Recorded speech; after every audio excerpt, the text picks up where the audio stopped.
വിശുദ്ധ മർക്കോസ് അറിയിച്ച നമ്മുടെ കർത്താവ് യേശു മിശിഹായുടെ പരിശുദ്ധ സുവിശേഷം 5-ാം അധ്യായം 21 മുതൽ 24 വരെയും 34 മുതൽ 43 വരെയുമുള്ള തിരുവചനങ്ങൾ.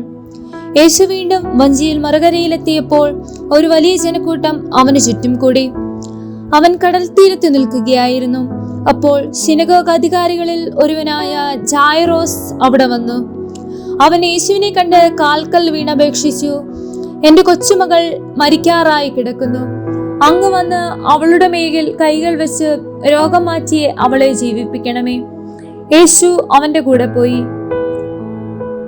അവൻ അവളോട് പറഞ്ഞു, മകളെ, നിന്റെ വിശ്വാസം നിന്നെ രക്ഷിച്ചിരിക്കുന്നു. സമാധാനത്തോട് പോവുക, വ്യാധിയിൽ നിന്നും വിമുക്തരായിരിക്കുക. യേശു സംസാരിച്ചു കൊണ്ടിരിക്കെ സിനഗോഗ് അധികാരിയുടെ വീട്ടിൽ നിന്ന് ചിലർ വന്ന് പറഞ്ഞു, നിന്റെ മകൾ മരിച്ചു, ഗുരുവിനെ ഇനിയും എന്തിനു ബുദ്ധിമുട്ടിക്കുന്നു? അത് കേട്ട് യേശു സിനഗോഗ് അധികാരിയോട് പറഞ്ഞു, ഭയപ്പെടേണ്ട, വിശ്വസിക്കുക മാത്രം ചെയ്യുക. പത്രോസും യാക്കോബും യാക്കോബിന്റെ സഹോദരൻ യോഹന്നാനും ഒഴികെ മറ്റാരും തന്നോടുകൂടി പോരാൻ അവൻ അനുവദിച്ചില്ല. അവർ സിനഗോഗ് അധികാരിയുടെ വീട്ടിലെത്തി. അവിടെ ആളുകൾ വലിയ ബഹളം വയ്ക്കുന്നതും ഉച്ചത്തിൽ കരയുന്നതും അലമുറിയിടുന്നതും അവൻ കണ്ടു.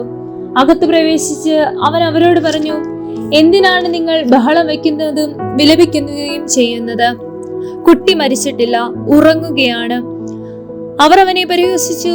അവനാകട്ടെ അവരെ എല്ലാവരെയും പുറത്താക്കി. അനന്തരം പെൺകുട്ടിയുടെ മാതാപിതാക്കന്മാരെയും തന്റെ കൂടെ ഉണ്ടായിരുന്നവരെയും കൂട്ടിക്കൊണ്ട് അവളെ കിടത്തിയിരിക്കുന്നിടത്തേക്ക് അവൻ ചെന്നു. അവൻ അവളെ കൈക്ക് പിടിച്ചുകൊണ്ട്, ബാലികയെ എഴുന്നേൽക്കൂ എന്നർത്ഥമുള്ള തലീത്താക്കും എന്ന് പറഞ്ഞു. തൽക്ഷണം ബാലിക എഴുന്നേറ്റ് നടന്നു. അവൾക്ക് 12 വയസ്സ് പ്രായമുണ്ടായിരുന്നു. അവർ അത്യന്തം വിസ്മയിച്ചു. ആരും ഈ വിവരം അറിയരുത് എന്ന് യേശു അവർക്ക് കർശന ആജ്ഞ നൽകി. അവൾക്ക് ഭക്ഷണം കൊടുക്കാൻ അവൻ നിർദ്ദേശിച്ചു.